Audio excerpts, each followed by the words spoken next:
क्योंकि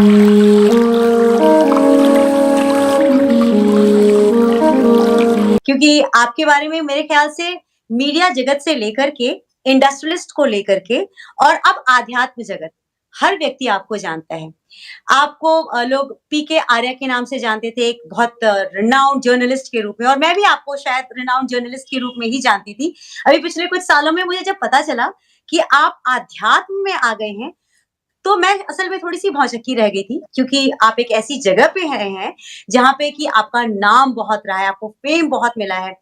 और आध्यात्म के बारे में मुझे अक्सर ऐसा लगता है, और लोगों को भी अक्सर ऐसा लगता है कि जो लोग ज़िंदगी में हार जाते हैं, निराश हो जाते हैं, वो लोग आध्यात्म की तरफ चले जाते हैं, उनकी शरण में चले जाते हैं, क्योंकि वही उनको लगता है कि अब उनकी पार जो नैया है, वो भगवान ही लगा पाएँगे। लेकिन आप जो कि एक फ़ेमस जर्नलिस्ट रहे हैं, टीचर हैं, ऑथर हैं, वैदिक एस्ट्रोलॉजर हैं, अब आप एक स्पिरिचुअल हीलर भी हैं। तो ये जो आपकी जर्नी शुरू हुई, मुझे लगता है कि ये सबके लिए एक आई ओपनर का काम करेगा कि कैसे एक प्रख्यात व्यक्तित्व, जो कि हर प्लेटफ़ॉर्म पर राज कर रहा था, अचानक आध्यात्म में आ जाए। उसके पीछे रहस्य क्या है? कृपया ये मुझे बताइए। ॐ तक्षुवदेवहितं पुरस्ताः शुक्रमुच्चरत् पश्येम शरदः शतं जीवेम शरदः शतं गं शृणुयाम शरदः शतं प्रब्रवाम शरदः शतं दीनः श्याम शरदः शतं भूयश्च शरदः शतात्। बहुत शुभकामनाएं, बहुत आशीष, प्रिय योगिता। थैंक यू सो और तुम्हारा चेहरा हंसता मुस्कुराता देख करके हमेशा अच्छा लगता है, और तुम जैसी 15 साल 20 साल पहले थी वैसी अभी मुझे दिख रही हो। तो अरे थैंक यू सर। ये मुझे अच्छा थैंक लगा। यू। और देखो, 2-3 बातें आपने इसमें संकेत किया कि अध्यात्म में एक्चुअली क्या था कि मैं जब मीडिया में रहा योगिता, तब भी अगर आप गौर से देखेंगे तो मैं आध्यात्मिक पत्रकार के रूप में ही मेरी ज़्यादा जर्नी थी। जी। मैं उस समय जो आध्यात्मिक पत्रिकाएँ निकालता था, हम उस समय मिस्टिक इंडिया, फ्यूचर समाचार, ओशो टाइम्स, ये सारी पत्रिकाएँ हम निकाला करते थे। और हमारी एजेंसी में जो हम मीडिया ट्रस्ट ऑफ इंडिया के माध्यम से पूरे मीडिया जगत को सेवाएँ दे रहे थे, उसमें 80% हम अपने देश, संस्कृति, सभ्यता, हमारा साहित्य, हुँ, हमारा समाज, हुँ, हमारा जीवन शैली, और हम किस तरह से धर्म से संबंधित चीज़ों में अपने जीवन का समन्वय स्थापित कर सकते हैं, इस पर ही पूरा एक फ़ोकस हुआ करता था। और ये जी। एक ऐसी चीज़ है, इसे मैं क्रिएट नहीं कर सकता, क्योंकि 20 साल पहले का जो इतिहास है वो लोग उस चीज़ों को जानते हैं। और जो मेरी पुस्तकें हैं, पुस्तकों में भी जो 91 में मेरी किताब आई, हुँ। हाउ टू लिव, जिए तो कैसे, तो वो 91 में, अब लगाइए आज से 31 32 साल पहले, 32 साल पहले एक जी। किताब आई, तो वो अध्यात्म से ही हाँ। संबंधित थी। तो हम हुँ, पूरी और मैं एक चीज़ और आपसे शेयर करूँ, शायद कम लोग उस बात को जानते हैं कि मैं 17 साल का था, तब हुँ, हमारे घर चूँकि एक बड़ा आध्यात्मिक वातावरण रहा, हमारे माताजी बहुत धर्मप्राण व्यक्तित्व थीं, और वो बहुत सारे आर्य समाजों में और बाकी संस्थाओं में उनका बड़ा गहरा एक योगदान रहा। तो सत्यार्थ विशारद मैंने किया था उस समय, 17 साल का था मैं, तो 17 इयर्स में। तो उसके बाद फिर अच्छा। सत्यार्थ शास्त्री बनते हैं, और सत्यार्थ शास्त्री होने के बाद फिर सीधे-सीधे कहीं भी आप पुरोहित के रूप में नियुक्त हो जाते हैं किसी भी धर्म स्थान पर। तो मैं सोच इसकी पढ़ाई माफ़ कीजिएगा सर, आपको रोक रही हूँ जी। बीच में। इसकी जो शिक्षा-दीक्षा है, कहीं गुरुकुल में दी जाती है क्या? गुरुकुलों में भी आती है, ये हमारे बहुत सारी संस्थाएँ हैं, ये वो संस्थाएँ भी इसको करती हैं। इसी के साथ-साथ जो सार्वदेशिक आर्य प्रतिनिधि सभा है दिल्ली से, वहाँ से भी मैंने स्वाध्याय हुँ, किया, वहाँ से भी काम किया। इसके साथ-साथ जो आपका संपूर्णानंद विश्वविद्यालय बनारस है, वहाँ से भी मैंने किया। तो लेकिन क्या रहा, हुँ, मेरी अपनी इच्छा ये होती थी, जैसा एक अवधारणा जो समाज में बनी है, जिसका आपने संकेत किया, कि ऐसा लगता है कि जी, अध्यात्म तो बड़ी नीरस और बड़ी ऐसी चीज़ है। मैं सोचता था कि मैं तो साइंटिस्ट बनूँगा, और मैं विज्ञान के रूप जी। में एक आविष्कारक के रूप में अपने जीवन को करूँगा। मुझे फिज़िक्स और केमिस्ट्री बहुत पसंद थे कॉलेज के दिनों में हुँ, ही। तो मैं फिर जी, धीरे-धीरे उसमें मेरा ज़्यादा रुझान रहा, लेकिन मेरा लेखन निरंतर रूप से आध्यात्मिक विषयों पर ही चलता रहा। तो एक तो ये हुँ, अध्यात्म में हम, और ये हम नहीं, ये मतलब मैं नहीं, आप भी। आप ही नहीं, समाज का हर व्यक्ति ही कहीं न कहीं उसके हृदय में, देखिए, हुँ, जैसे ही हम कोई बच्चा जीवन में जन्म लेता है, वो इस संसार हुँ, में आता है, हम उसका नाम रखते हैं। हुँ, जैसे ही उसका नाम चयनित करते हैं, और किसी भी तरह की कार्यविधि में व्यक्ति लगा हुआ हो, चाहे वो हुँ, बिज़नेस करता हो, चाहे वो हुँ, व्यापार करता हो, चाहे वो नौकरी करता हो, चाहे वो मज़दूर हो, चाहे वो बहुत बड़े लेवल पर हो, वो किसी भी लेवल पर हो, वो बच्चे के नाम में एक शुभता को तलाशता है। अपने किसी परिजन से, माता से, पिता से, दादा से, किसी न किसी से ये ज़रूर खोजता है कि बच्चे का हाँ। नाम ऐसा बताओ जो बड़ा शुभ नाम हो। ये क्यों खोजता है हुँ। वो? हम नंबर भी रख सकते हैं कि 12 नंबर, 28 नंबर, 32 नंबर, अब कुछ भी रख सकते हैं या कोई और टर्म्स रख सकते, नहीं रखते ना। हम हाँ। गुणवाचक नामों की तरफ, और उनमें भी हम ऐसा नाम खोजते हैं, हम ऐसा कहते हैं कि जो नाम शुभत्व से लिया हुआ हो। यानी कि हम पदार्थ का हम जो है संज्ञावाचक नाम नहीं रखते। जैसे सड़क नाम नहीं मिलेगा, जैसे योजना नाम हुँ। नहीं मिलेगा, जैसे पानी नाम नहीं मिलेगा, जैसे तार नाम नहीं मिलेगा, मतलब ऐसी चीज़ों के नाम नहीं रखते। हम नामों में हुँ। ये चूज़ करते हैं कि वो नाम सब गुणवाचक हों और हुँ। परमात्मिक ऊर्जाओं से किसी न किसी रूप से संबद्ध हों। तो हर व्यक्ति के हृदय में ये पुष्प कहीं न कहीं उमगा रहता है, उसके बीज कहीं न कहीं अंकुरित होते हैं, जहाँ वो सोचता है कि मैं अध्यात्म के माध्यम से अपने जीवन को अच्छा और बेहतर बिता सकूँगा। तभी तो नाम रखते हैं, और सभी धर्मों में है ये, सिर्फ हिंदुओं में नहीं। सभी में कोशिश करते हैं कि ऐसे नामों को रखें। अगर आप यूरोप में भी जाएँगे तो वहाँ एलिमेंट नाम नहीं मिलेगा, वहाँ कॉपर नाम नहीं मिलेगा, वहाँ आयरन नाम नहीं मिलेगा। वहाँ भी वो ऐसी चीज़ों को खोजते हैं कि जिनका उनकी बाइबल से रेफरेंस मिलता हो, जिससे उनके बाकी धर्मों की पुस्तकों से रेफरेंस मिलता हो। तो अध्यात्म ऐसा नहीं है कि ये हमारी ऐसी अवस्था है कि जब हम कुछ नहीं कर पाते, तब हम अध्यात्म में जाते हैं। ये एक तो अवधारणा गलत है, मैं इसको मैं कट करना चाहता हूँ। जी। जब हम हुँ। देखो, जो मैंने मंत्र का श्लोक किया, "तक्षुः देवहितं पुरस्ताचुक्रमुच्यते पश्चिमे शरदा शतम्, जीवे में शरदा शतम्, कम शृणुयामि शरदा शतम्, प्रब्रवामि शरदा शतम्, दिनाश्यामि शरदा शतम्, भूयश्च शरदा शतात्।"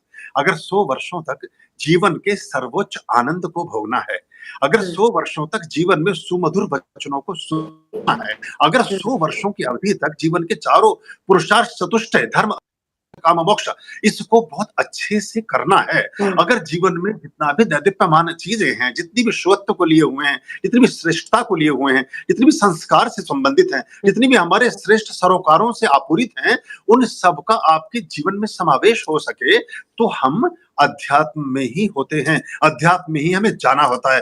Spirituality leads to all things. आप कुछ भी हो जाएँ, आप कितने भी बड़े व्यक्ति हो जाएँ, हुँ। तब तक पूर्ण नहीं होते, जब तक आध्यात्मिक नहीं होते। बिल गेट्स ने अपनी संपत्ति का अधिकतम दान चैरिटी के कार्यों को किया। मार्क ज़ुकरबर्ग, जो ये इसके जो फेसबुक आपका वगैरह। सोशल मीडिया है, हाँ। फेसबुक के फाउंडर हैं, वो जब कैची आश्रम में बैठ के ध्यान किया तो पता चला कि मुझे एक ऐसी प्लेटफ़ॉर्म बनाना चाहिए जिसका नाम फेसबुक बना बाद में। इस दुनिया नरेंद्र मोदी, अगर उनके जीवन से अध्यात्म को आप डिलीट कर दें तो नरेंद्र मोदी कुछ भी नहीं रह जाएँगे। एक ऐसे साधारण राजनेता रह जाएँगे, जैसे राजनेताओं से हमारा देश भरा पड़ा है, लेकिन फिर देश के लिए कुछ हो ना सकेगा। तो ये जो फ्लेम है, ये जो एक दर्प है, ये जो एक ग्रेस है, ये जो इसमें सुंदरता है, ये जो ये आभूषण, मनुष्य का जो आभूषण है, वो उसका अध्यात्म ही है, और बिना आध्यात्मिक हुए कोई व्यक्ति कभी पूर्णता को उपलब्ध नहीं होता। मैं जब भी रहा, मुझे ऐसा लगता है कि ईश्वर ने जब मुझे दुनिया में भेजा, तो अगर उत्तर लंबा हो रहा तो मुझे रोक देना नहीं, कि नहीं, नहीं बेटा सर, मैं, प्लीज़ बताइए ना, प्लीज़ बताइए। हाँ। तो जैसे एक कलर रखा था व्हाइट, उन्होंने एक टिक लगाया मेरी पेंटिंग में व्हाइट, तो मैंने कहा ठीक है। फिर कोई दूसरा कलर रखा था गोल्डन, उन्होंने उसे भी लगाया टिक, मैंने कहा ये भी ठीक है। फिर ऐसे ब्लू, तो मुझे ऐसा लगता है कि जैसे पूरा जो एक वो कलर की प्लेट होती है ना, जब हम छोटी कक्षाओं में होते थे और उसमें वो ड्राइंग के किया करते थे, जी, जी। तो उसमें बहुत सारे कलर, तो छोटे हम तो खेल-खेल में सारे कलर्स यूज़ करते थे। तो मुझे ऐसा लगता है कि परमात्मा मुझसे सारे कलर्स मुझे इसलिए लगवा रहा था कि मैं अध्यात्म में वो कर सकूँ जिसकी आवश्यकता है। और ये बड़ा एक योगदान हुआ। आपने कहा कि मीडिया में और जर्नलिज़्म में मैं रहा, वाक़ई में मुझे परमात्मा ने इतना ग्रेस दिया, प्रेस काउंसिल ऑफ इंडिया में भी रहा, जी। मुकेश अंबानी का मैं सलाहकार रहा, जी। और लगभग सारे चैनल्स में आप तो संग साथ थी भी, जी। आप भी चैनल्स में काम कर रही थी, जी। मैं दूरदर्शन से लेके बाकी चैनल्स के लिए काम कर रहा था। हुँ। वहाँ जब आपसे, देखिए अब एक ऐसी बात मैं कह रहा हूँ जिसको आप और हम साक्षी हैं जिसके, ये जब आध्यात्मिक गुरु हुँ। हमारे इन प्रोग्राम में आते थे, हुँ। जब हमारे चैनल्स में आते थे, अब मुझे तो इसलिए जी ग्रुप ने इसलिए चयनित किया, वो कहते थे आध्यात्मिक लेक्चरर के रूप में, आध्यात्मिक एक प्रोफेसर के रूप में पढ़ा रहे हैं, हुँ। तो आप बहुत अच्छे से कुछ अच्छे विषयों पर मंथन कर सकेंगे डिग्निटीज के साथ। हुँ। तो मैं 99 से लेकर के और लगभग 2012 तक, 2011 तक कहना चाहिए, फिर 12 में मैं मॉरिशस चला गया, वहां हमने आश्रम खोला, तो 2011 तक मेरे पास मैंने लगभग 4,000 घंटे जी। मुझे लाइव करने का मौका मिला टेलीविजन की दुनिया में। जी। कोई ऐसा गुरु नहीं बचा जिसको मंथन ना किया गया हो, जिसका आप हंस रही हो, इस हंसी का रहस्य मैं जानता हूँ। और फिर उसमें मुझे आशा तो ये लगी कि मैं अध्यात्म की दुनिया में काम करने चला था। अध्यात्म तो मेरे अंदर बीज में था ही, मेरी शिक्षा दीक्षा में था ही। वो जो एक शैक्षिक पृष्ठभूमि आध्यात्मिक होनी चाहिए, वो मेरे पास बचपन से थी। मुझे लगा कि मीडिया में तो बहुत लोग हैं, योग्यता है, बहुत सारे लोग हैं, बहुत सँभाल लेंगे। ये पहले इसी को ठीक करते हैं। आपने नायक फ़िल्म देखी थी? वो अनिल हाँ, कपूर हाँ, वाली? देखिए ना। तो है ना? वो वाला ऐसे एक एक्सीडेंट मेरे साथ घटा कि मैं कर रहा था, जैसे 20% काम कर रहा था हुँ, अध्यात्म में। हुँ, फिर मैंने कहा कि इसको अब 100% करते हैं। हुँ। इसी को करते हैं। भले इसी में सुधार की गुंजाइश है, क्योंकि जब उन ऊँची दुकान और फीके पकवानों पकवान। से परिचय हुआ और फिर मुझे लगा कि हम कितनी निर्मलता, कितनी सहजता, कितनी पारदर्शिता, कितनी सत्यता और कितनी धार्मिकता की तो बातें तो हम करें, लेकिन वो कहीं जीवन में ना हो, तो उसका कोई औचित्य फिर रह नहीं जाता। तो और ये ऐसी चीज़ है धर्म प्राण, आप सभी कार्यों में मिलावट कर सकते हैं। सभी का वैसे करनी किसी में भी नहीं चाहिए, लेकिन आप कर सकते हैं, उसका जो परिणाम है आपके शरीर तक रह जाएगा, आपके घर तक रह जाएगा। आपने घर के बनाने में मिलावट की, घर तक रह गया। आपने भोजन में मिलावट की, आपके शरीर तक रह गया। आपने हुँ। किसी कपड़ों में मिलावट कर दी, थोड़ा-सा वो जल्दी खराब हो गए। मतलब जितनी आपने कोई गहनों में मिलावट कर दी, कोई बात नहीं, 24 कैरेट का नहीं था, 22 कैरेट, 18 कैरेट रह गया। लेकिन अगर आपने आत्मा के संस्कार में अगर जीवन के इसको ऑफ कर दीजिए, अगर जीवन के मूल्य तत्वों में ही मिलावट हो गई, तो ये आत्मा का संस्कार होने की वजह से ये कई-कई जन्मों तक निरंतर चलता है। वो जब कई जन्मों तक निरंतर चलता है, तो इस पाप से आप बच ना सकेंगे कहीं पर भी। इससे मुक्ति का कोई उपाय है नहीं। बाकी जगह का सुधार तो हो जाएगा। अभी गहना 22 कैरेट का था, ₹500 ज़्यादा डाल के, ₹1000 ज़्यादा डाल के और शुद्ध करा लेंगे उसको। घर में पुट्टी ठीक नहीं करी, चलो दूसरी कंपनी की मँगा लेंगे। सही कोई बात है। जूता जल्दी फट गया किसी, ये नहीं फट सकेगा, क्योंकि ये आप इसको ठीक ना कर सकेंगे हम। ये चूँकि आत्मा के साथ ऐसा गहरा चिपक जाता है कि कई-कई जन्मों तक ये संग साथ चलता है।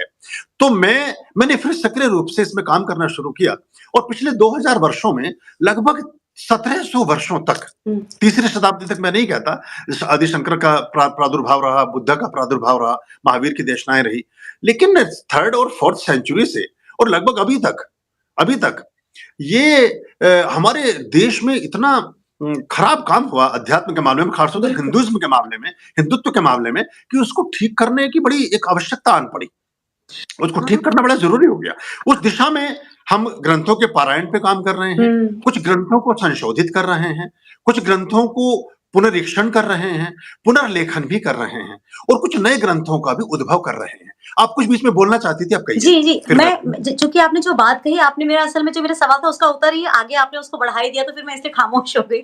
दरअसल मेरे दिमाग में ना हमेशा से ये बात रही, जैसे आप मेरी हँसी से समझ गए थे कि मैं क्यों हँस रही हूँ। जी, हम लोग बहुत सारे संतों से मिल चुके हैं और उन संतों के पीछे की कहानी भी हम सबको मालूम होती है कि क्या है। समस्या ये होती है कि जब हम टेलीविज़न के माध्यम से किसी संत को सुनते हैं, तो मन में बड़े उद्गार उठते हैं, ऐसे श्रद्धा के भाव उठते हैं कि इनसे बेहतरीन व्यक्तित्व जो है अब हमें मिलने वाले नहीं, यही हमारी जो नैया है वो पार लगाएँगे। अब ये तो हम एक आम श्रद्धालु के रूप में देख कर के कहते हैं और टेलीविज़न पे जब हम भी शो करते हैं तो हमें भी ऐसी फीलिंग आती है सुन कर के कि अरे भाई क्या क्या व्यक्तित्व है। लेकिन जो उनकी असली ज़िंदगी होती है वो बिल्कुल उससे मेल नहीं खाती। क्या उन्हें इस बात का खौफ नहीं होता है कि ऊपर जाकर के जिसके नाम पर वो खा रहे हैं, जिसके नाम पर उनका फिर से जन्म हुआ है, फिर अगले जन्म भी आएँगे, तो जब उनका अभी खराब कर रहे हैं वो अपना, फिर अपना अगला जन्म वो बर्बाद कर देंगे। क्या उन्हें कोई खौफ नहीं होता? धर्म में बहुत सारे मनुष्यों की श्रेणियाँ निर्धारित की गई हैं। मनुष्यों की श्रेणियाँ निर्धारित की गई हैं। और ये अगर ये लोग पहले भी ना होते, तो गुरु वशिष्ठ को श्री राम और लक्ष्मण को अपने यज्ञों की रक्षा के लिए ले जाने की आवश्यकता क्यों पड़ती? हाँ। 2 आदमी खड़े करने पड़े किनारे कि भैया तुम खड़े रहना। कुछ ऐसे लोग भी हैं जो इसके नाम पे कुछ गड़बड़ करेंगे। उनमें यक्ष थे, रक्ष थे, भैरव थे, किन्नर थे, गंधर्व थे। बहुत तरह की श्रेणियाँ मनुष्यों में आती हैं, देखने में मनुष्य एक ही जैसे लगते हैं। लेकिन मनुष्य रूपेण मृगाश्चरन्ति, बहुत सारे लोग हैं जो पशु तुल्य ही होते हैं। हमें बो धर्म के मामले में क्या हुआ, अच्छे शिक्षित, अच्छे दीक्षित, हुँ, अच्छे गुणी हुँ, और अच्छे स्वयं अनुभवों से आपूरित व्यक्तित्वों का थोड़ा अभाव रहा धर्म के मामले में। क्योंकि ये कार्य ऐसा है, इस कार्य में जब ईश्वर चुने आपको, हुँ, तब तो आप इसको ठीक करते हैं। और जब व्यक्ति चुने इसको एज़ ए पेशा, तो वो ठीक नहीं कर पाता है। हाँ, ये एक बड़ा फ़र्क आता है। और दूसरी बात ये है कि इनको जो छोटे-छोटे देखिए, बुद्ध का एक वचन आता है, इस दुनिया में बुद्ध हो, राम हो, कृष्ण हो, महावीर हो, सब राजाओं के पुत्र हैं। हुँ, राजा मतलब पुरुषार्थ चतुष्टय को भोगा है उन्होंने। हुँ, उन्होंने वो सारे वो यशस्वी भी रहे, वो तेजस्वी भी रहे, वो धनवान भी रहे, वो बलवान भी रहे, वो राजवान भी रहे, वो सत्ता में सब चीज़ें उन्होंने भोगी। जो अध्यात्म की दुनिया में वही व्यक्ति ने न्याय कर सका है, जो व्यक्ति सर्वांगीण विकास की परिधि को स्पर्श करके अध्यात्म की दुनिया में आया है। अब एक त्याग उसका फलता है जिसके त्याग में दर्प हो, जिसके जिसके जिसके पास कुछ हो और वो छोड़े, तो त्याग दिखाई देता है। अब एक नंगा है, वो क्या नहाएगा, क्या निचोड़ेगा?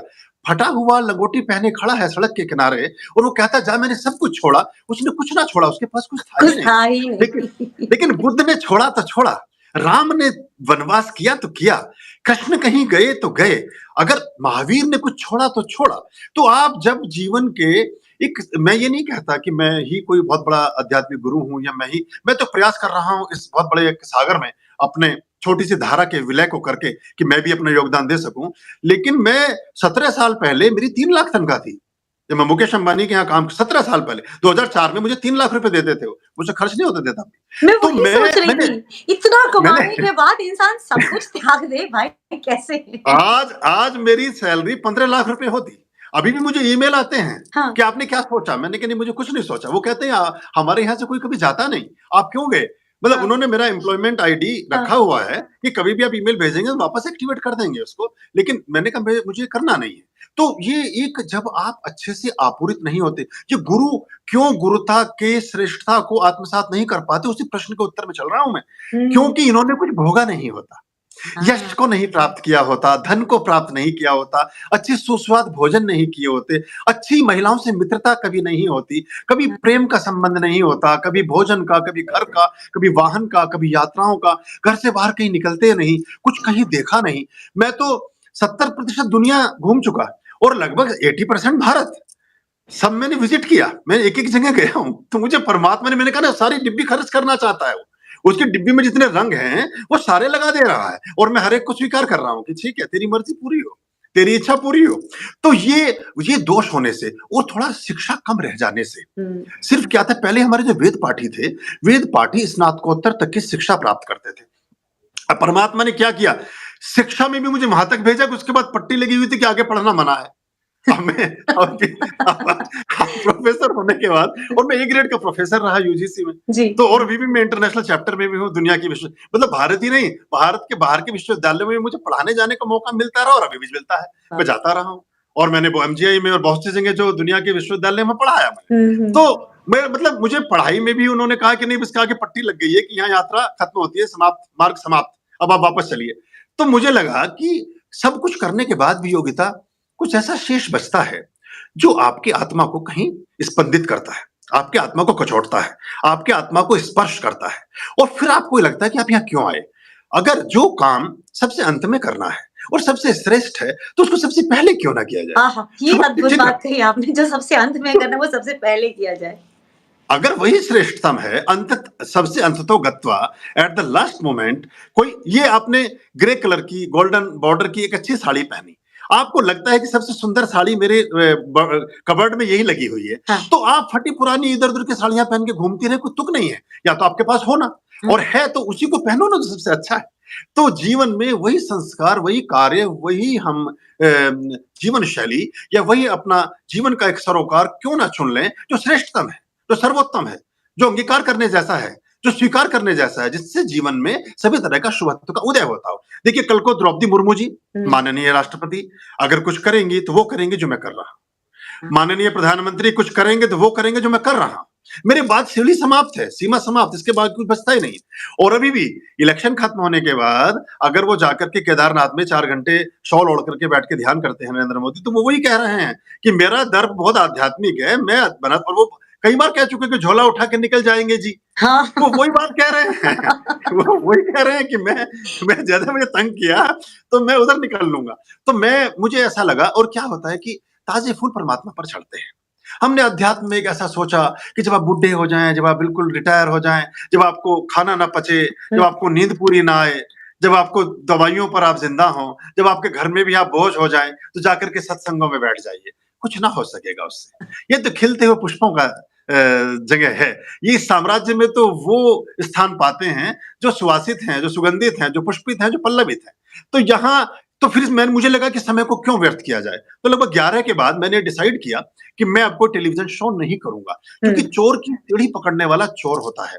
अगर हम गलत कृत्यों को प्रसारित करने में सहयोगी बन रहे हैं, तो हम भी कहीं न कहीं दोष के भागी हैं। और फिर हमने हालाँकि मुझे अपना मुँह ढक लेना चाहिए।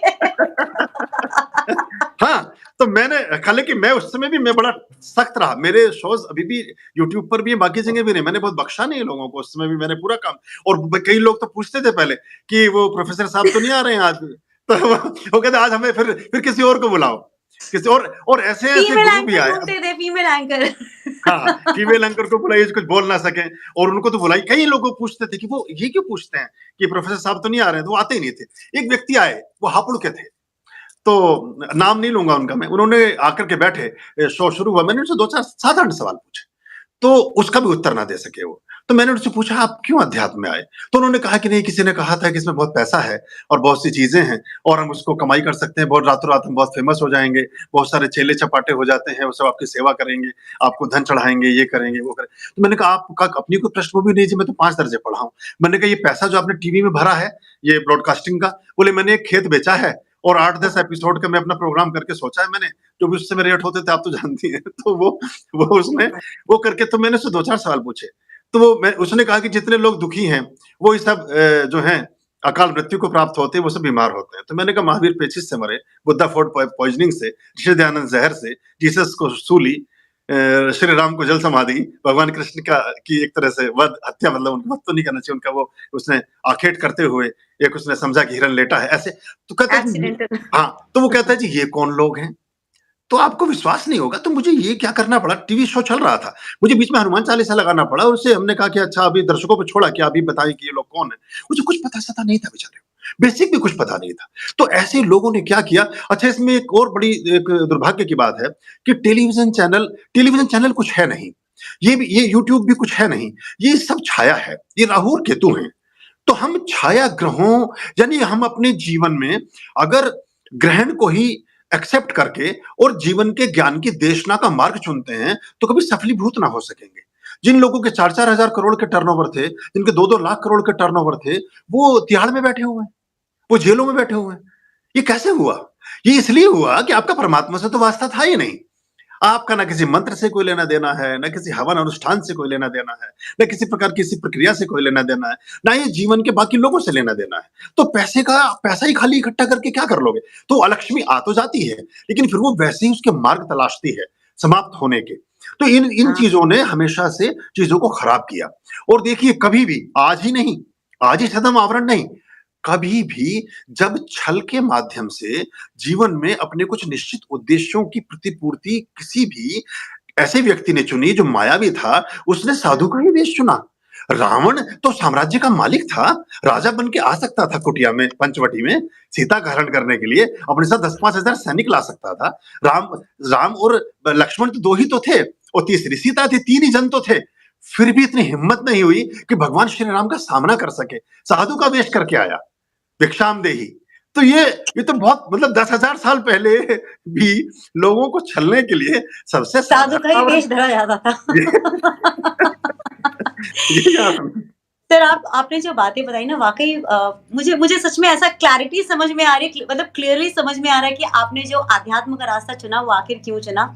और हमारी ये गलती है कि हम कई बार उन चीज़ों को प्रमोट करते रहे हैं, जिन चीज़ों से मुझे लगता है कि समाज का कल्याण तो नहीं हुआ, वो पतन के रास्ते पर गया और आज स्थिति ये है कि आज लोग ना जब गुरु को चुनना होता है तो बहुत दिमाग लगाने लग गए हैं। जी, एक पीढ़ी थी सर जो कि सिर्फ़ टीवी पे देख कर के फ़ॉलो करना शुरू कर देती थी, लेकिन अब की जो पीढ़ी जो युवा पीढ़ी है, उन्होंने थोड़ा अलग तरीके से सोचना शुरू कर दिया है। वो लॉ ऑफ अट्रैक्शन की बात करने लग गए हैं ना, फिर इंट्यूशन की बात करने लगे, तो उनका अब सोचने का तरीका अलग है। अब उनके गुरु बनाने के तरीके भी अलग हो गए हैं। अब वो क्या करते हैं जैसे आपने कहा राहु-केतु वो आज वो भी डिपेंडेंट राहु-केतु पर ही वो भी मोबाइल के माध्यम से, यूट्यूब के माध्यम से अपने गुरुओं को ढूँढते हैं। विदेशों में मैंने देखा कि विदेशों के जो मोटिवेशनल स्पीकर्स हैं, वो धीरे-धीरे गुरुओं के रूप में आना शुरू हो गए हैं और लोग उनको फ़ॉलो करते हैं। क्योंकि अब क्या है कि सबको सब कुछ मटेरियलिस्टिक चाहिए। अगर मैं चाहती हूँ कि मेरे पास धन रहे, तो मैं अगर यूट्यूब में ढूँढूँ, तो मुझे वो बता देंगे ये बहुत आसान है। ये तो लॉ ऑफ अट्रैक्शन है, जो चीज़ आपको चाहिए आप उसको माँगिए, शिद्दत के साथ माँगिए, ड्रीम कीजिए, आप जो इमेजिन करेंगे, आपके इंटेंशंस जो रहेंगे, आपको मिल जाएँगे। तो अब मेरा भगवान पूजने का तरीका थोड़ा अलग हो गया है। मैं अपनी बात नहीं कर रही हूँ, युवा पीढ़ी की बात कर रही हूँ कि अब उनका तरीका थोड़ा अलग हो गया है। आपको क्या लगता है कि ये जो गैप बना है, अब के भक्तों में और पुराने भक्तों में, क्या उसके पीछे कमियाँ जो हमारे पुराने साधु संत रह गए, जो तथाकथित संत रहे हैं, क्या उनकी वजह से हुआ है? और जो ये नया ट्रेंड है, पावर ऑफ इंट्यूशन का, पावर ऑफ अट्रैक्शन का, लॉ ऑफ अट्रैक्शन का, इंटेंशन का, क्या ये चीज़ें सही तरीके से लोग अडॉप्ट कर रहे हैं? क्या ये सही तरीका भी आपको लगता है? मुंडकोपनिषद में एक श्लोक आता है, सत्यमेव जयते नानृतम। सत्य की विजय होती है, असत्य की नहीं। ये जो मोटिवेशनल का देखिए, मेरी जो पुस्तकें रही, अब यही तो मैंने बताया ना कि रंग कोई छूटा ही नहीं, रंग कोई छूटा ही नहीं। जिस पुस्तक पे मुझे अवार्ड मिला, वो पुस्तक हाँ, मेरी 4 भाषाओं में है, हाउ टू इम्प्रेस अदर्स, प्रभावशाली व्यक्तित्व और सब। उसको उस पर जब मैंने काम करना शुरू किया और एक मोटिवेशनल स्पीकर के रूप में मैंने बहुत सारी कॉन्फ्रेंसेस की, तो मुझे हुँ। पता चला कि हम जो शिक्षा दे रहे हैं, उसका सत्यता से वास्ता नहीं है। हाँ। डेल कार्नेगी का जो लोक व्यवहार है, या स्टुअर्ट मॉर्डन का जितना साहित्य है, या किसी का नाम आप लेते चले जाएं, आप उन हुँ, सारे के सारे साहित्य को ये देखेंगे कि उस हुँ, साहित्य में ये बताया जाता है कि आप जैसे नहीं हैं वैसे दिखें। आप घर में घुस रहे हैं तो मुस्कुराते हुए घुसें, आपका मन तो मुस्कुराने का नहीं है। आप छल करना शुरू किया, आप व्यक्ति को सत्य बात ना कहें, ऐसी बात कहें जो उसको प्रिय लगती हो। लेकिन हमारे यहाँ सत्यम वदम वदम गच्छी, हमारे यहाँ जो है ना मध्यम निकाय, हमारे यहाँ जो मध्यम मार्ग है, और हमारे हुँ, यहाँ धर्म में अध्यात्म, जो शुद्ध अध्यात्म है, वो इसको अतिक्रमित करता है। ये मोटिवेशनल स्पीकर ये सिर्फ इसलिए काम करते हैं कि इनको किसी से किसी रूप में कुछ फीस को लेना होता है। उस फीस की प्राप्ति पर इनका उद्देश्य लगा होता है। उनका जो संख्या है बैंक अकाउंट की, वो अभिवृद्धित होती जाती है, तो जनता वहां बैठी है, वो वहीं की वहीं रहती है। ये इसमें दोनों जमीन आसमान का फर्क है। हमारे यहाँ लोगों का बड़ी तेजी से परिष्कार हो रहा है योग्यता। बल्कि मैं मिस किया, अभी हमारे गुड़गांव में प्रोग्राम था, तो 1000 हुँ, लोगों के रजिस्ट्रेशन के बाद हमें उसे रोकना पड़ा। अभी 1000 लोग आए, दुनिया से लोग 5-5 10-10 लाख का टिकट लगा करके विदेशों से हमारे प्रोग्राम्स में आते हैं। अभी होली वाले उत्सव में आप आइएगा, उसमें हुँ, 1000 आदमी आपको मिलेगा। वो सारे के सारे आदमी ऐसे होंगे जो 10-10 50-50 हजार रुपए लगाकर आ रहे हैं और मूल संस्कृति की तरफ लौट रहे हैं। चले मूल की ओर। 3-3 4-4 फैमिली, एक परिवार के 3-3 4-4 सदस्य आते हैं। 5-5 10-10 लाख रुपया एयर फ्लाइट पर बाकी चीजों पर खर्च कर रहे हैं। पूरी तरह शिद्दत से जुड़े हुए लोगों के जीवन में बड़ा आमूलचूल परिवर्तन हो रहा है। लेकिन जहां तक मोटिवेशनल स्पीकर की बात है, इसका नाम ही है मोटिवेशन, ना कि रीइंकार्नेशन, ना कि सैल्वेशन। यानी कि एडवर्ट, ये लैटिन से आया है, वो हुँ, किसी चीज की तरफ अभिप्रेरित करना। एनासिन का इतना प्रचार करो, इतना प्रचार करो, इतना प्रचार करो कि जब उसे देख करके नियॉन बल्ब को आपके सर में दर्द होने लगे, तब एनासिन खाइए, सर दर्द ठीक हो जाएगा।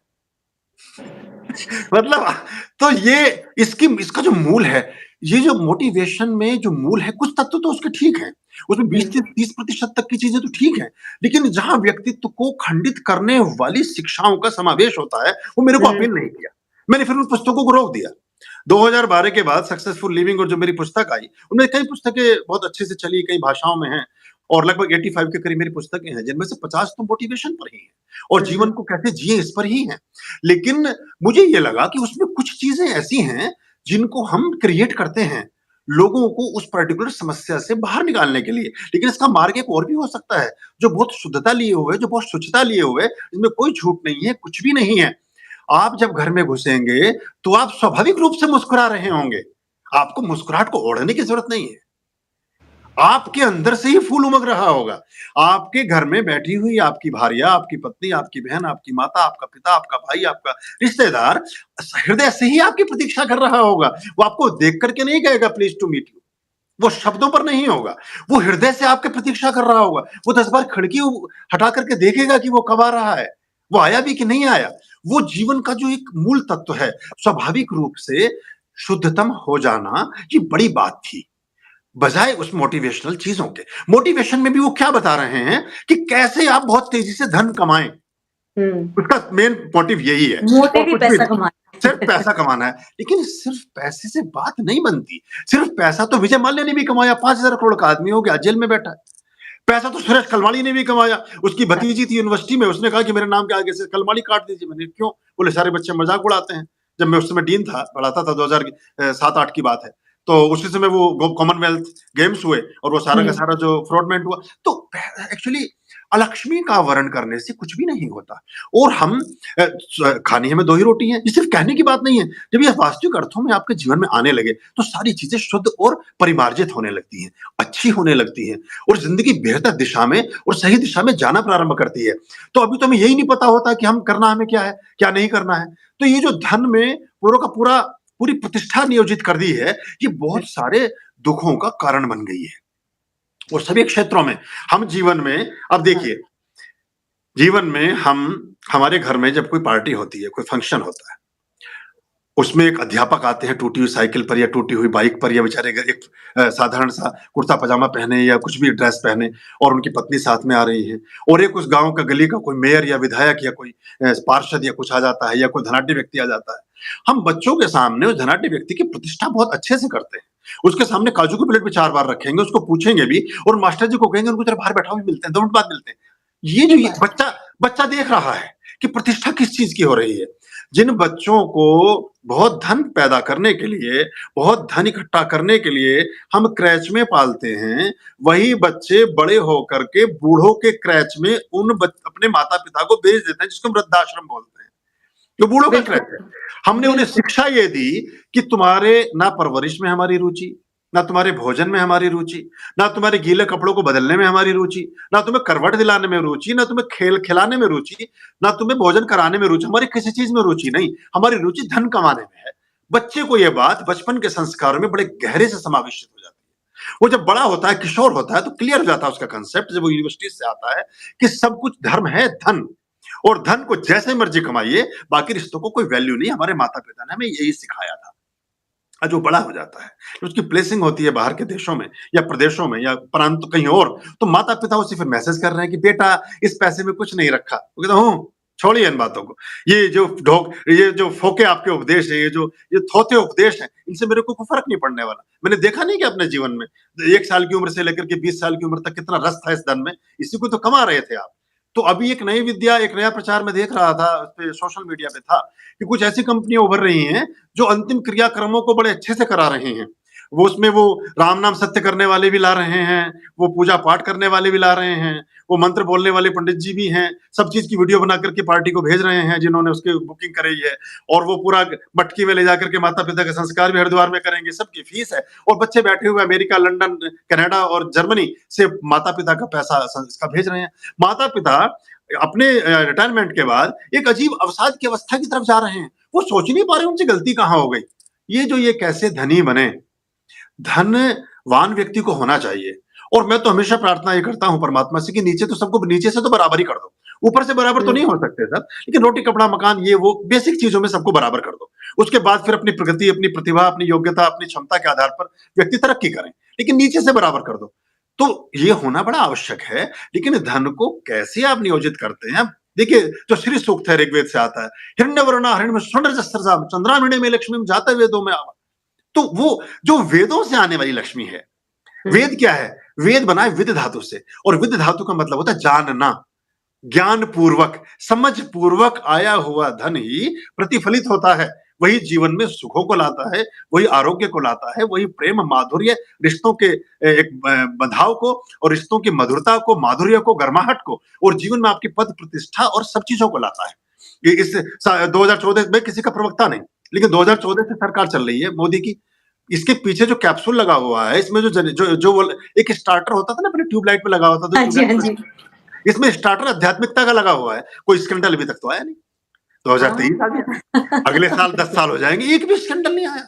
कोई कोयला खदान में गड़बड़ी, कहीं किसी चीज के लेने देने में कहीं कोई फ्रॉड में, क्यों नहीं? इसमें स्टार्टर दूसरी चीज का लगा हुआ है, जो प्योरेस्ट फॉर्म है। वो स्टार्टर जिस भी व्यक्ति में लगा हुआ है, वो जैसे मोदी जी भारत की राज सत्ता में कार्य कर रहे हैं, वो अपनी छोटी सी सत्ता में, जो उसके परिवार की है, उसके गांव की है, उसके समाज की है, उसके स्कूल की है, उसकी जिस भी चीज की है, वो उसमें वैसे ही प्योरिटी और शुद्धता शुचिता से कार्य करेगा, अगर उसमें स्टार्टर ये आध्यात्मिकता का लगा होगा। बहुत ही सुंदर बात कही सर आपने। मुझे आपका सिर्फ कुछ समय चाहिए था, लेकिन मुझे लगता है कि मेरे सवाल अभी खत्म नहीं हो रहे। मैं आपसे 2-4 सवाल और पूछना चाहूँगी। पूछिए, पूछिए, पूछिए। आप जो हैं, आप आध्यात्म को बहुत ही खूबसूरत ढंग से लोगों तक ला रहे हैं और लोग आपसे जुड़ते भी हैं। आपका ध्येय क्या है? क्योंकि आध्यात्मिकता का तो प्रचार-प्रसार आप बहुत अच्छे तरीके से कर ही रहे हैं। इसके बाद आपने क्या सोचा है? महायान और हीनयान 2 पथ हैं बुद्धिज्म के। उनमें जो हीनयान है वो रो-रो करके कहानी सुनाते हैं कि भगवान बुद्ध एनलाइटमेंट को उपलब्ध हुए, परमात्मा उनके ऊपर अवतरित हो गए। 7 दिन के बाद वो जब उतरे तो मौन हो गए, कुछ बोले नहीं, कुछ करे नहीं। सारे देवी-देवताओं ने पुष्प वर्षा की, तो महाराज आप नहीं बोलेंगे तो बोलेगा कौन? तो हुँ। उन्होंने फिर बोलना शुरू किया। सारे समाज, सारी दुनिया, सारी चीज़ों को छोड़कर वो जेतवन में गए, वो कुशीनगर में, वो जहाँ-जहाँ गए वहाँ वनों में चले गए, जंगल में चले गए और फिर जंगल को छोड़कर बीच बाजार में आ गए। और सारनाथ में जो पहला प्रवचन दिया 5 अपने मित्रों के बीच, उनको भी विश्वास नहीं आया कि ये क्या बात कह रहे हैं।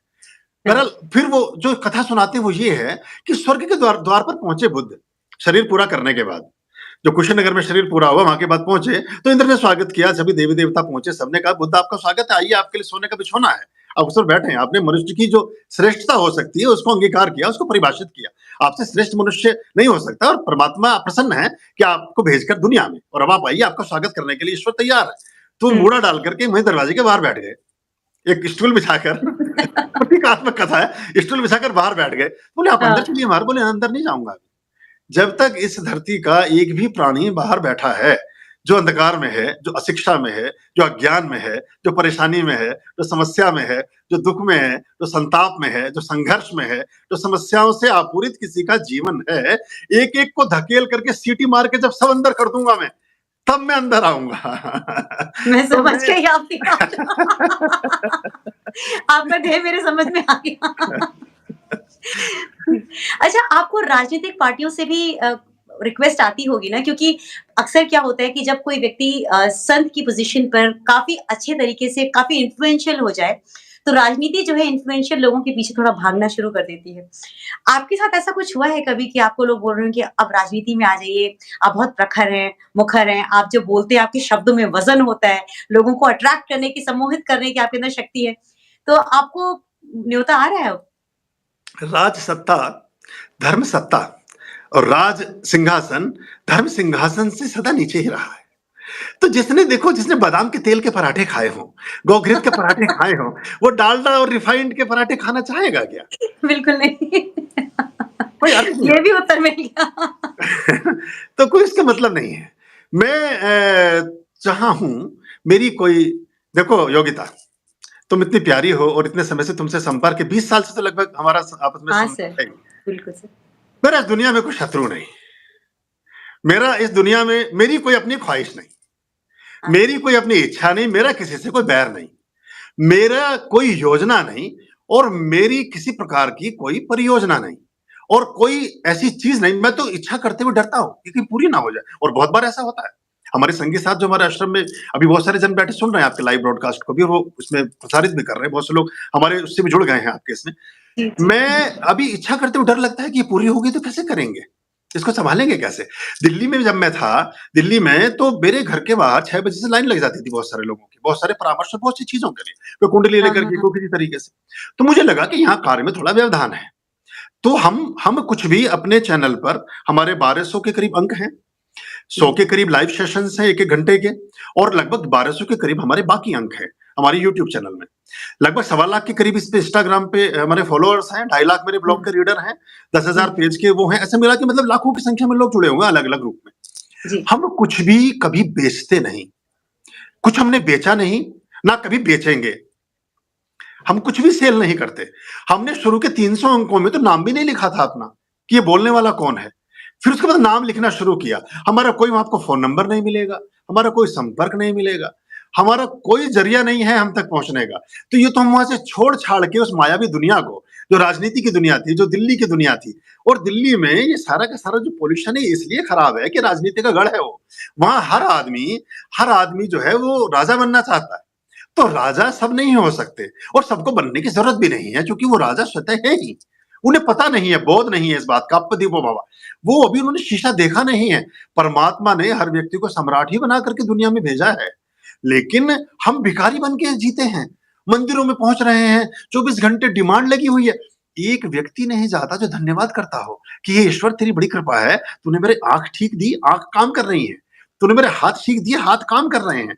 मेरी बुद्धि में ऐसा विचार नहीं आता कि बम बांध के कहीं कूद जाऊँ और लोगों को मार दूँ, उड़ा दूँ किसी को। कोई विचार गलत नहीं आता, कोई पहाड़ के किनारे खड़ा है तो धक्का दे दूँ, किसी की गाड़ी में शीशे पे पत्थर मार दूँ, ऐसा कोई विचार मुझे कभी नहीं आता। तो मुझसे मेरे ऊपर बड़ी अनुकंपा है ईश्वर की। ये हम इसके लिए कभी धन्यवाद नहीं करते। बड़ी हमारे ऊपर इतनी उपकृत हैं, हम इतने अनुग्रहित हैं ईश्वर की कृपाओं से, लेकिन उस पर ध्यान नहीं है। जो हम झोली है हमारी, उसे कोयलों से भर लेते हैं और फिर हीरे जब आते हैं तो जगह ही नहीं होती रखने की, उन्हें रखें कहाँ? क्योंकि वो तो पहले से ऑक्यूपाइड है जगह। जगह तो उतनी ही थी। जगह तो उतनी ही थी।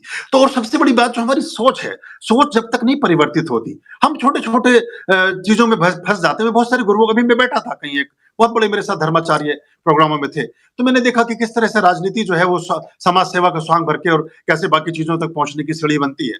तो इसमें अगर आपका बोध नहीं है, तो और मैं राजनीति में मेरा बड़ा निकटता रही बहुत राजनीतिज्ञों से। तो मैंने कहा ना ये भी कलर भरा हुआ है, ये भी टिक लगा हुआ है। तो मैंने उनका भी जीवन मैंने देखा। तो मुझे लगा कि बहुत बहुत सारे मित्र हैं मेरे। एक हाँ। बहुत छोटे से पार्षद हुआ करते थे 2003 में। आज वो हुँ, डिप्टी प्राइम मिनिस्टर हैं मॉरिशस में। मेरे बहुत हुँ। अच्छे मित्र भी हैं, बहुत अच्छे मेरे डिसाइपल भी हैं। तो वो उनको जब मैं उनके साथ एक और थे, अभी वो नहीं रहे।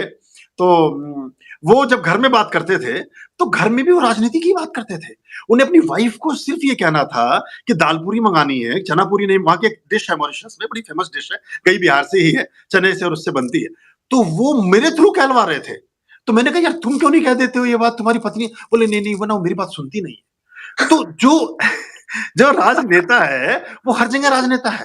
वो बच्चों के लिए भी फिर एक पॉलिटिक्स ही करता रहता है हर समय। मतलब हुँ। सबकी बात मैं नहीं कहता, पर प्राय जी, ऐसा जी। होता है। तो हम अगर सोच हमारी ठीक नहीं है, क्या होता है योगिता, सोच को बदलो, सितारे बदल जाएँगे। आहा! सोच को बदलो, सितारे बदल जाएँगे, नज़र को बदलो, नज़ारे बदल जाएँगे और कश्तियों को बदलने की ज़रूरत नहीं, दिशाओं को बदलो, किनारे बदल जाएँगे। क्या बात है, क्या बात है! आपके मुख से ये सुन के सच में बहुत मज़ा आ रहा है।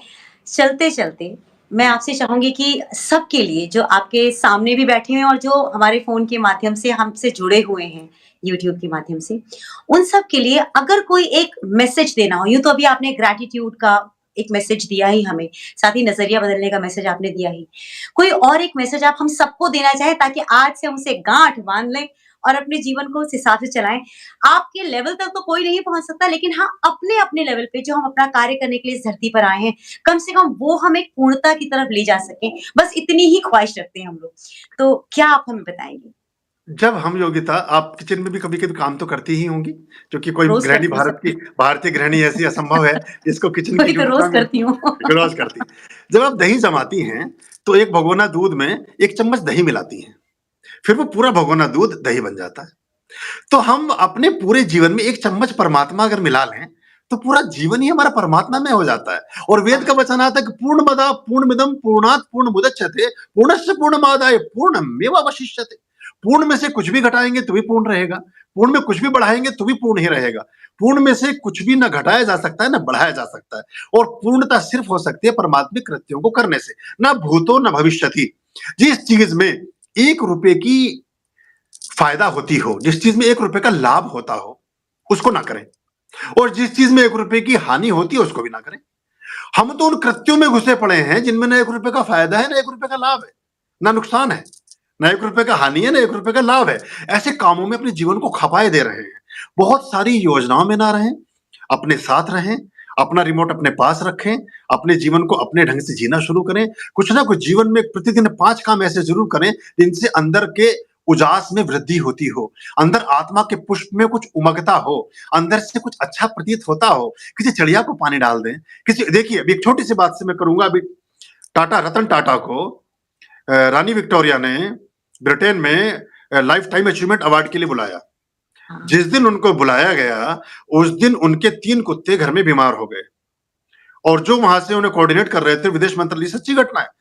हाँ, हाँ, उनको तो आपने सुना होगा वो। मैंने तो सुना है, जी। वो गए नहीं, उन्होंने एक्सक्यूज़ उन्होंने कहा लाइफ टाइम अचीवमेंट अवार्ड आपको मिल रहा है और ब्रिटेन की महारानी दे रही हैं लंदन के हाउस में, दुनिया के उद्योगपतियों का, राजनेताओं का सबका एक ख्वाब होता है और आप इसको मना कर रहे हैं, बोले मेरे जो 3 डॉगी है ना, ये मेरे लिए ज़्यादा मूल्यवान है। आहा! ये जो संवेदनशीलता है, ये टाटा को टाटा बनाती है। ये व्यक्ति को व्यक्ति बनाती है।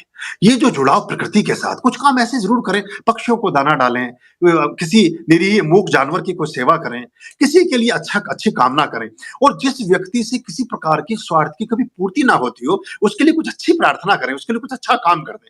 किसी ऐसे व्यक्ति की मदद करें, जो वापसी में आपकी कभी कोई मदद ना करता हो, जिससे आपको किसी प्रकार का कोई लाभ ना हो सकता हो। ऐसे आदमी की हेल्प करें। और अपने जीवन में किसी न किसी रूप में, बहुत सारे स्वरूप हैं परमात्मिक ऊर्जाओं को आत्मसात करने के।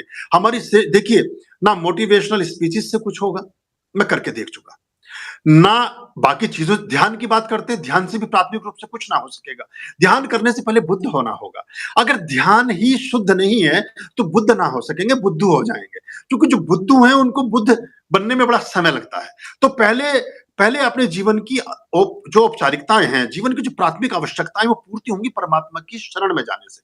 जो भी विद्या आती है, जो भी काम आता है, अग्निहोत्रम एक श्रेष्ठतम संस्कार है। अपने घरों में प्रत्येक व्यक्ति छोटी-सी समिधा ले ले, थोड़ी-सी इलायची, थोड़ा-सा गौघृत, कुछ भी हवन कर लिया करें। प्रत्येक रविवार को गायत्री मंत्र से ही, सबको गायत्री मंत्र आता है, सिर्फ हवन कर लिया करें और देखें चमत्कार, जीवन कैसे बदलना प्रारंभ होता है।